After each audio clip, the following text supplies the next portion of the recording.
¿Qué tal? ¿Cómo están amigos y amigas de esta comunidad? Como siempre un gusto, como siempre un placer que nos acompañen.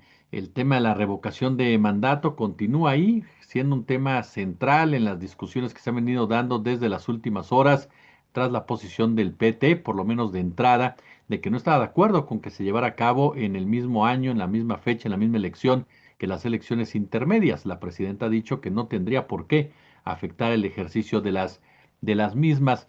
Pero ¿cómo vamos entendiendo todo lo que hay alrededor de este tema, la revocación de mandato? ¿Qué tan trascendental es como tal? ¿Qué tanto afecta una elección intermedia? Mi querido Federico Anaya, ¿cómo estás? Bien, y te agradezco esa última pieza de información. Está muy interesante lo que dijo el PT. Oye, querido, pues yo por ahí comenzaría. ¿Cómo vamos entendiendo esta discusión? ¿Cómo vamos entendiendo la figura de revocación de mandato? ¿Influiría o no influiría en una elección intermedia? ¿Realmente fortalecería más a la presidenta Sheinbaum sin tocar a Morena? ¿Cómo le vamos dando juego a eso? A ver, depende. En realidad, habría que recordar que la revocación de mandato en un sistema de elección presidencial como el de las Américas, porque del otro lado del charco atlántico, el sistema es parlamentario, ¿sale? Sí, prácticamente no hay democracias presidencialistas en Europa. En América Latina y en el mundo anglosajón, la mitad del mundo anglosajón, de este lado, somos democracias presidenciales. Ahora, a nosotros nos suena raro el asunto de la revocación de mandato porque normalmente no revocas a los presidentes, pero tampoco es que no exista, ¿eh? En California llevan 120 años con revocación del gobernador. Y de hecho han revocado por lo menos una vez, y que fue muy interesante, fue cuando Schwarzenegger llegó a ser gobernador, porque hubo una revocación de mandato. Bueno, y no fue mal gobernador, que por cierto es una cosa interesante. Uno dice, no, Schwarzenegger debe haber sido un horror de gobernador. No, es bastante razonable, aunque fuera republicano. Entonces, este lado del mundo sí tiene experiencia en revocaciones de mandato. Uno. Dos, las revocaciones de mandato ocurren en el momento en que hay una elección normal. Por lo tanto, este asunto de que no queremos que coincida con la elección del legislativo es un argumento muy mexicano y muy de los últimos 5 años. Andrés Manuel presentó la propuesta de revocación de mandato como presidente a tiempo para que a él le revocaran el mandato, si fuera necesario, a la mitad de su sexenio, es decir, durante la elección legislativa intermedia. Y los que no quisieron aceptar eso jamás fueron los de la oposición. ¿Por qué? Yo estaba en el Senado cuando estaban discutiéndolo y era muy claro que había dos razones. Una pública, que es igualita a la que supongo que decía el PT, diciendo la derecha, no queremos que el presidente, ahora sería la presidenta, esté en la boleta, porque sería injusto y desbalancearía la elección intermedia, que siempre es solo legislativa. Y lo que va a pasar, decían entonces, es que Andrés Manuel va a jalar a su partido a su favor, al mismo tiempo que la gente va a apoyarlo para que se mantenga en el puesto. Ahora, eso sería cierto solo en la mitad de las ocasiones, Jesús, piénsalo. Cuando la marea está a favor de la persona que está en la presidencia. Pero si la marea está en contra, es decir, si la revocación tiene posibilidades de triunfo, entonces beneficia al partido que está en contra de ellos. Entonces, era falso el argumento desde entonces y es falso el argumento ahora. ¿A qué equivale la revocación de mandato? Equivale a un voto de censura en un régimen parlamentario. Y luego se nos olvida que el voto de censura tiene un hermano gemelo. Esto es como el lado luminoso y el lado oscuro de la fuerza.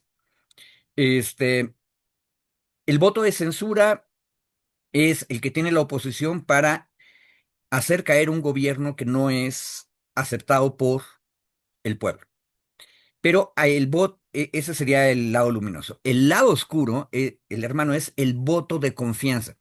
Un primer ministro y su gobierno le pueden pedir a su parlamento un voto de confianza. Es exactamente lo mismo, nada más que en el otro lado del espejo. Y ojo, tú puedes perder el voto de censura cuando lo pides desde la oposición, pero también puedes perder el voto de confianza si lo pides desde el gobierno. Eso en el Parlamento. Por lo tanto, es exactamente lo mismo cuando haces una revocatoria en un sistema presidencial, donde no lo haces en el Parlamento, lo haces con el electorado. Eh, Ahora, ¿por qué el PT dice, yo que soy aliado de Morena y por lo tanto mi candidata presidencial fue Claudia Sheinbaum, no quiero que sea el día, en la mismo día de la elección intermedia? Porque la única explicación es que el PT le tiene miedo a que la presencia de Claudia en la revocatoria le jale votos a Morena y no al PT. Es la única explicación. Este, Ahora, hay un detalle que sí es verdadero, tanto en un régimen parlamentario como en uno presidencial. Este tipo de mecanismos, si se hacen bien, y yo creo que está muy bien que sea en el mismo año que la elección intermedia, eh, son un impulso al bipartidismo, a que los partidos sean uno de derecha y otro de izquierda, pero solo uno. Este, y esa es una cosa que todavía tenemos que empezar a discutir, Jesús. ¿Qué tan conveniente es tener un sistema bipartidista donde solamente hay una derecha y solamente hay una izquierda? Con los partidos de pseudo izquierda que luego tenemos como aliados del partido grande de izquierda, no estoy muy seguro. Aparte, acuérdate, el Verde antes era de pseudo derecha y votaba con el PAN o el PRI, dependiendo de la ocasión, y ahora está en la izquierda votando con Morena.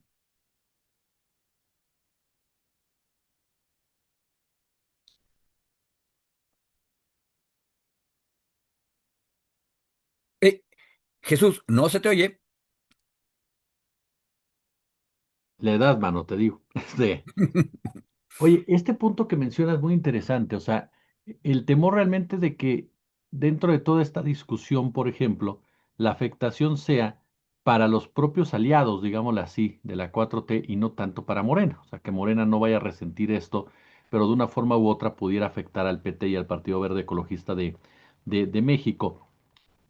Este tipo de situación, incluso llevándole a ese punto, fortalece más la figura de la doctora Sheinbaum pensando que la revocación de mandato termina a su favor, basados en sus números, en sus datos, lo fortalece mucho más en un momento dado, le daría una mayor independencia ante sus aliados que tiene en este momento en esta 4T. Creo que sí, y de hecho, esta declaración del PT que mencionaste al principio probablemente confirma que uno de los objetivos fuertes de la estrategia, o más bien de la táctica parlamentaria que está llevando a cabo la presidenta, es aclararle a los aliados de Morena que son los aliados menores en una coalición, que el partido grande, el que puso el programa y el que puso la mayor parte de los votos y el impulso electoral fue Morena. Y aparte, no es la primera vez que dice eso. Propusieron antes que no hubiera nepotismo y no quisieron esos partidos para la regla general. Entonces Morena dicen, yo sí la voy a aplicar y todavía siguen ahí enojado el verde de que no los van a dejar ser nepóticos dentro de la alianza. Entonces, probablemente el verde se va a volver a ir por la independiente en San Luis Potosí. Y en una de esas, alguna facción de Morena en Zacatecas puede decidir que le conviene más irse con el PT en Zacatecas para mantener la práctica de nepotes. Esa es una primera señal, pero lo que vino después, el plan A de la doctora Sheinbaum, también es muy claro. Todas las élites de los partidos hubieran sido afectadas, pero las dos que no quisieron dentro de la coalición fueron los dos aliados. Nadie realmente se movió a favor de Morena dentro de la alianza. Podrás decir que hubo ahí como una docena de diputados, diputadas del Verde, pero estos en realidad no eran verdes, probablemente eran morenistas que habían estado en la candidatura del Verde dentro del pacto de coalición. Hay que checarlo uno por uno, pero pues no quisieron. Y ahora, al momento fíjate, ni siquiera es a fuerzas, lo deja como opción que la revocatoria ocurra en el año de la elección intermedia o en el año siguiente. Ahora, ¿quién va a tener la decisión? Piensa que cuando se hizo la de Andrés Manuel estaba muy de acuerdo en que hubiera revocatoria, pero al mismo tiempo hubo un movimiento popular morenista que quería revocatoria. Y entonces fue por los dos lados. Este, yo me puedo imaginar que en el tercero, en el cuarto año, con la doctora Sheinbaum va a ser igual. Ahora, ¿ese movimiento va a provenir del PT? No creo, a nivel nacional, aunque, acuérdate Jesús, que la revocatoria de Oaxaca, el PT fue parte de la movilización en contra del gobernador morenista Jara. Fíjate, en Oaxaca capaz de que sí les hubiera convenido. Pero bueno. Y un detalle, yo creo que más allá de los cálculos políticos para mantener el poder, eh, Claudia está demostrando que es sincera en su compromiso democrático. El pueblo pone, el pueblo quita. Es un riesgo. Piensa que si mueves la revocatoria a la intermedia, casi aseguras, o más bien, prácticamente vas a asegurar que haya 40% de participación. Y por lo tanto, el resultado de la revocatoria es obligatorio. Porque como está la regla y esa no va a cambiar, si no hay 40% de participación, entonces no importa cuál sea el resultado, no es obligatorio. Entonces, imagínate el escenario, llegamos al tercer año, se propone que sea en el tercer año junto con la elección constitucional normal, va a haber una alta participación, las intermedias, que yo me acuerdo nunca han bajado el 50%, o si quieres irte muy abajo del 45%, por lo tanto podríamos esperar que tengan 40%. Y fíjate, por eso te digo que la oposición es tonta. El PAN y el PRI deberían estar a favor de la propuesta, ¿verdad? Y si están tan en contra de la doctora Sheinbaum y del movimiento progresista, deberían ellos solicitar la revocatoria y organizar las firmas para el tercer año, que es cuando van a tener posibilidad realmente de quitar el gobierno. Pero no, son incongruentes, están pensando en un futuro alucinado en el cual ellos tengan la presidencia y no quieren perderla en la intermedia. Claro. Oye, y en ese punto, por ejemplo, ¿hay algún tipo de mensaje con la revocación, o tú lo lees así, también al exterior, o sea, ante la relación con los Estados Unidos? ¿Qué tanto la revocación puede fortalecer a la doctora Sheinbaum en el ámbito ciudadano y mandar un mensaje de un respaldo popular hacia su propia figura, como parte también de una estrategia, pues ahora sí que integral, incluso en el fortalecimiento del liderazgo de Sheinbaum interno y externo? Estoy de acuerdo contigo. Yo creo que esa es parte de el fundamento del razonamiento que está detrás de la propuesta. Ahora bien, es un riesgo. Piensa que la Casa Blanca de Trump se metió de manera directa en las elecciones de Honduras y que se está metiendo directamente en las elecciones de Colombia, que empezó a hacerlo a favor de los Bolsonaro, acuérdate que hay dos, el padre y el hijo, en Brasil, por no hablar de Argentina. Entonces, en el momento en que tú en la intermedia, a través de la revocatoria, vuelves a poner en la boleta a la presidencia, también estás abriendo el frente a la intervención internacional. Ahora, la pregunta es, ¿qué tanto va a afectar el debate interno electoral que de repente los Estados Unidos se aparezcan como un agente? Tengo la impresión que los mexicanos son ligeramente más nacionalistas que los argentinos. No es mala onda con los compañeros del Río de la Plata, pero este, creo que es un riesgo calculado de la presidenta otra vez. Y yo creo que ayuda porque, si te fijas, uno de los argumentos de la derecha mediática últimamente ha sido que Morena está constantemente perdiendo legitimidad y que la presidenta en algunos de los aspectos de su gestión está perdiendo apoyo en las encuestas. Entonces, la revocatoria, piénsalo, hay que recordar, la revocatoria no ha sido nunca nada más para quitar al gobernador, también puede ser un instrumento para ratificar a quien esté gobernando. Este, son los dos lados de la misma. Fíjate, es una espada de dos filos. Tiene dos filos. Uno sirve para revocar y el otro sirve para ratificar. Y no está mal. Yo creo que la idea básica es democrática y popular. Si hay dudas, si alguien dice que estamos bajando en la popularidad, pues que el pueblo nos diga cuál es la situación ahora. no en el primer año de la gestión. Claro. Oye, finalmente quedó Fede, uno de los puntos que también se ha estado manejando mucho, pragmatismo sobre principios o tú ves un equilibrio en esta decisión, en esta situación de ubicar la revocación desde Morena en estas fechas.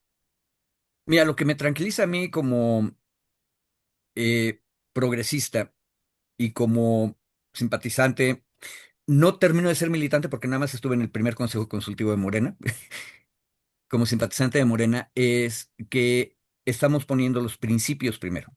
Y hasta este momento los principios están coincidiendo con los intereses y con la conveniencia. Fíjate, en el caso que tú decías, si ponemos la revocatoria en el año de la elección intermedia, ¿abrimos el frente internacional para una intervención de Estados Unidos? Sí, eso es un riesgo.